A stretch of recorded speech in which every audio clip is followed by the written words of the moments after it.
Vegetarian, इन दोनों आपको किसी मुहिम का शौक चढ़ा हुआ है, ये मुहिम का शौक हो रहा है। 17 जुलाई को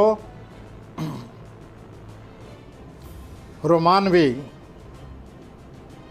हालात आपके बहुत ज़्यादा हक में हैं, हैरान कुन हद तक हक में हैं, और आप उसे लुत्फ़अंदोज़ नज़र आते हैं। Okay, yes, perfect. इन दोनों मज़ीद दौलत का असूल भी आपके दिल और दिमाग पर सवार है।